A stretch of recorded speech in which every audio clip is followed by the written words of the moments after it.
अस्सलाम वालेकुम स्टूडेंट्स, कैसे हैं आप सब लोग। उम्मीद करती हूँ आप सब लोग खैरियत से होंगे। स्टूडेंट्स, इससे पहले कि मैं वीडियो स्टार्ट करूँ, आप हमारा चैनल सब्सक्राइब कर दें और अगर आपको वीडियो अच्छी लगे तो इसको लाइक भी कर दें। स्टूडेंट्स, आज हम बात करेंगे ज़ूलॉजी पेपर सी के बारे में। इसके आज मैं आपको कुछ इंपॉर्टेंट क्वेश्चन बताऊंगी और इसकी मार्क्स की डिवीजन बताऊंगी और कितने क्वेश्चन आपने अटेम्प्ट करने हैं ये बताऊंगी। स्टूडेंट्स, आपने ज़ूलॉजी के पेपर सी के जो टोटल मार्क्स हैं वो 45 हैं। टोटल मार्क्स 45 हैं और टोटल क्वेश्चन 10 आते हैं। उनमें से आपने 5 क्वेश्चन अटेम्प्ट करने हैं। 5 क्वेश्चन के मार्क्स की डिवीजन कैसे हुई है वो मैं भी आपको बताती हूँ। सबसे पहले मैं आपको सैंपल पेपर दिखाती हूँ, उससे आपको थोड़ा अंदाजा हो जाएगा कि आपका पेपर किस तरह आएगा। ये आपके पास सैंपल पेपर है। पेपर आपका 3 घंटों का है।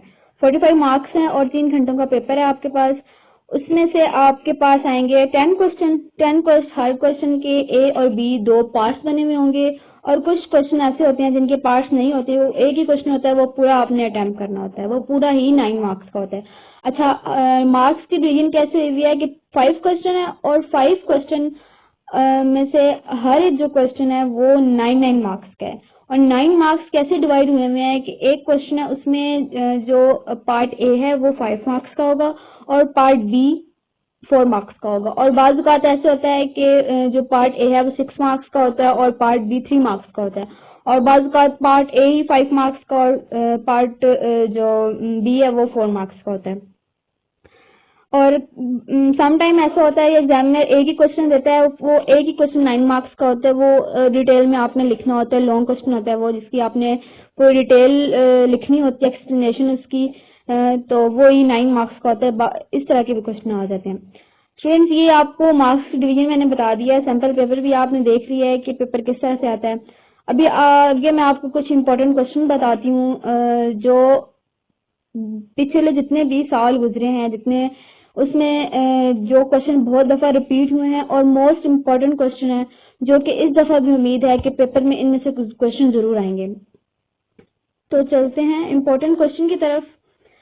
अच्छा, इससे पहले स्टूडेंट मैं आपको इम्पोर्टेंट क्वेश्चन बताऊं, एक मेरी बात अपने माइंड में रख लें कि जो भी ज़ूलॉजी के पेपर में जो भी आप क्वेश्चन अटेम्प्ट कर रहे हैं उसमें अगर आपको डायग्राम आती है तो आपने डायग्राम जरूर बनानी है। और दूसरी बात, हेडिंग्स आपने देनी है। जो भी क्वेश्चन बनाएंगे कोशिश करें कि ज्यादा से ज्यादा उसकी हेडिंग अपने माइंड में रख लें। हेडिंग जितनी देंगे इतना ही क्वेश्चन आपका क्लियर होगा। और सेकेंडली डायग्राम कोशिश करें कि जो क्वेश्चन डायग्राम वाले हैं उनकी अच्छी से डायग्राम बना दें, अच्छी सी नीट एंड क्लीन डायग्राम बनाएं ताकि एग्जामिनर पे अच्छा इंप्रेशन पड़े। Question number 1, describe the mechanism of muscle contraction in vertebrate, how control of skeletal muscle contraction take place. Muscle contraction का मैकेनिज्म बताना है आपने वर्टिब्रेट्स में, और जो स्केलेटल मसल कॉन्ट्रैक्शन है वो कैसे वर्टिब्रेट्स में होती है। ठीक है, बहुत इंपॉर्टेंट क्वेश्चन है। इसका मैकेनिज्म आप जरूर याद कर लें। मसल कॉन्ट्रैक्शन का मैकेनिज्म वर्टिब्रेट्स के अंदर बहुत इंपॉर्टेंट क्वेश्चन है ये। सेकेंडली है, how do marine टेलियोस्ट osmoregulate differentiate between pronephros, mesonephros and metanephros, kidney, glomerulus, poikilotherms।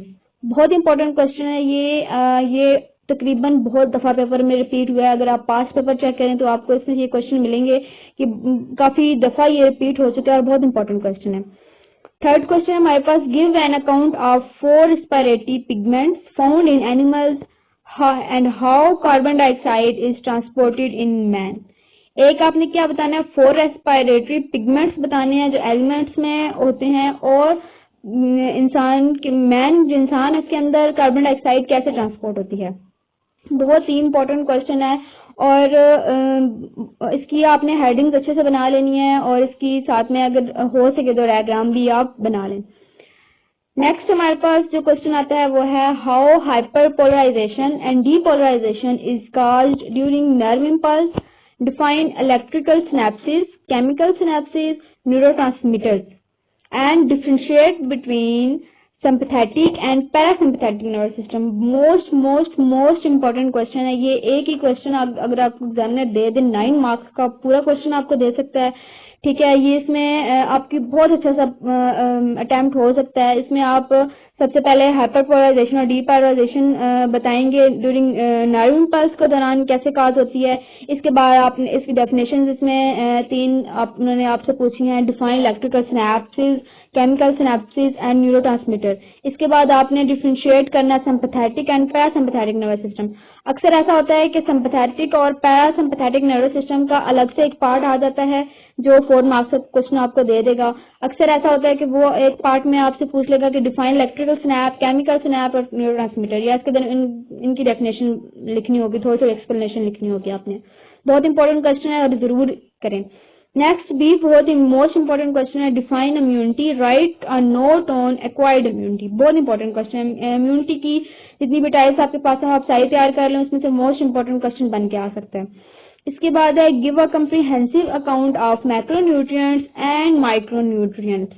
Most important question है ये। इसमें आपके पास इसमें डिफरेंस भी आ सकता है कि मैक्रोन्यूट्रिएंट और माइक्रोन्यूट्रिएंट में डिफरेंस बता दें, लेकिन यहाँ पे कंप्रीहेंसिव अकाउंट इसकी आपने डिटेल बतानी है मैक्रोन्यूट्रिएंट की और माइक्रोन्यूट्रिएंट की। इसकी एग्जांपल आप दें, ठीक है, इसकी अगर डायग्राम बन सकती है वो आप बता दें, और भी जो भी इसकी फ्लो शीट आपके पास अगर बन सकती है तो आप जरूर तैयार करें। बहुत अच्छे से आप क्वेश्चन अटेम्प्ट कर सकते हैं और बहुत इंपॉर्टेंट है, लाजमी तैयार करें। नेक्स्ट है what is the basic functional unit of nervous system, describe the structure of nervous and it's type. बहुत इंपॉर्टेंट क्वेश्चन है नर्वस सिस्टम का। इसमें आपने सबसे पहले जो फंक्शनल यूनिट्स हैं नर्वस सिस्टम के वो हेडिंग की सूरत में बता देने हैं बेसिक, फिर उनको थोड़ा सा एक्सप्लेन कर दें। इसके बाद आपने जो स्ट्रक्चर है नर्वस न्यूरॉन्स का और इसकी टाइप्स बता दें। न्यूरॉन्स की डायग्राम मस्ट आपने तैयार करनी है और डायग्राम लाजमी बनानी है। टाइप्स की हेडिंग बना के दे दें, बहुत अच्छे से आपका क्वेश्चन अटेम्प्ट हो जाएगा। नेक्स्ट हमारे पास आ जाता है describe hearing and equilibrium in bony fishes in water. Fishes का जो चैप्टर है उसमें से जो मोस्ट इंपॉर्टेंट क्वेश्चन जो पेपर्स में काफी दफा रिपीट हुआ है वो है hearing and equilibrium in bony fishes in water. Bony fishes में वाटर के अंदर उनकी बॉडी के अंदर क्या इक्विलिब्रियम होता है, ये बहुत इंपॉर्टेंट क्वेश्चन है और इनका हेयरिंग का प्रोसेस बताएं। इसके बाद how does metanephric kidney work, explain the counter current exchange mechanism of water and ion. बहुत ही इंपॉर्टेंट क्वेश्चन ये भी आपके पास आ जाता है और बहुत इजी भी है, ये भी पेपर में बहुत दफा रिपीट हो चुका है। इसके बाद आ जाता है write short note on baroreceptor and chemoreceptor. इसमें शॉर्ट नोट आपने लिखना है, ये आपके पास 5 या 4 मार्क्स का क्वेश्चन एक ए या बी पार्ट में एग्जामिनर आपको दे सकता है और इसमें वो डिफरेंस भी दे सकता है इन दोनों के दरमियान। ये आपने डिफरेंस के लिहाज से भी तैयार कर लेना है और इनके नोट्स के लिहाज से भी कर लेना है। इनकी एक्सप्लेनेशन आपने लिख देनी है, डेफिनेशन इसके बाद की एक्सप्लेनेशन लिख देनी है।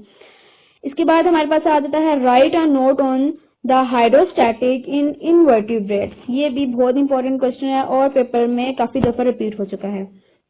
इसके बाद है what are fluid feeders, explain with example. Most important question, ये एग्जामिनर बहुत कम ऐसा होता है कि ये क्वेश्चन वो छोड़ दे, क्वेश्चन वो लाजमी देता होता है। ये आपने लाजमी तैयार कर लेना है और इसकी एग्जांपल्स भी कि फ्लूइड फीडर्स में कौन कौन से एनिमल्स आ सकते हैं, इसको अच्छे से एक्सप्लेन करके और इसकी एग्जांपल भी आपने दे देनी है। बहुत अच्छे से आपका क्वेश्चन अटेम्प्ट हो जाएगा। इसके बाद हमारे पास आ जाता है right a note on hind brain of vertebrates. Vertebrates के हाइंड ब्रेन पे नोट लिखें। इस पे मोस्ट इंपॉर्टेंट क्वेश्चन है ब्रेन की जो वर्टिब्रेट्स के ब्रेन में फोर ब्रेन में भी आपका आ सकता है, हाइंड ब्रेन में भी आ सकता है। ये दोनों इंपॉर्टेंट क्वेश्चन, लेकिन हाइंड ब्रेन बहुत दफा पेपर में रिपीट हो चुका है। इसके बाद नेक्स्ट हमारे पास है कि how does metanephric kidney function, also explain counter current exchange mechanism. देखिए ये बहुत दफा रिपीट होता है क्वेश्चन, बार बार रिपीट होता जाता है ये क्वेश्चन आप लाजमी तैयार करें। काउंटर करंट एक्सचेंज मैकेनिज्म बहुत इंपॉर्टेंट है और ये आप लोग बिल्कुल भी ना छोड़ें। इसके बाद right a note on human heart and make it's label diagram.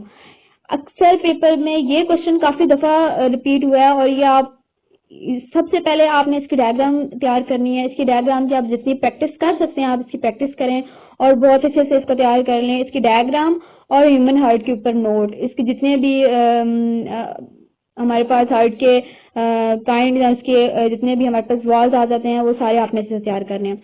इसके बाद लास्ट क्वेश्चन हमारे पास write a note on the following. इस तरह क्वेश्चन पूरा बन के आ जाता है। Geo receptor, chemo receptor, proprio receptor, या आपका पूरा 9 मार्क्स का वो दे देगा। इसमें से हो सकता है 4, 5, 4 इस तरह डिवीजन कर दे, या 3, 3, 3 की डिवीजन कर दे, 3 मार्क्स की वो डिवीजन कर सकता है। इस तरह के क्वेश्चन भी आ सकते हैं। इनमें आप इनकी थोड़ी सी एक्सप्लेनेशन बता दें और पहले इसको डिफाइन करें इनको, इसके बाद इनको थोड़ी सी एक्सप्लेनेशन बता दें, आपके क्वेश्चन अटेम्प्ट हो जाएगा। ये कुछ इंपॉर्टेंट क्वेश्चन मैंने स्टूडेंट्स आपको बता दिए हैं। ये मोस्ट इंपॉर्टेंट क्वेश्चन है जोलॉजी की, पेपर में से बहुत दफ़ा रिपीट हुए हैं, और आप इन क्वेश्चन को लाजमी तैयार कर लें। इंशाल्लाह इनमें से आपके क्वेश्चन ज़रूर आ जाएंगे पेपर में। और मिलते हैं हमारी नेक्स्ट वीडियो में। अगर आपको हमारी वीडियो अच्छी लगी तो प्लीज़ लाइक कर दें और हमारा चैनल भी सब्सक्राइब कर दें, ताकि हमारी हर नई आने वाली वीडियो सबसे पहले आपको मिल सके। दुआ में याद रखिएगा। अल्लाह हाफिज़।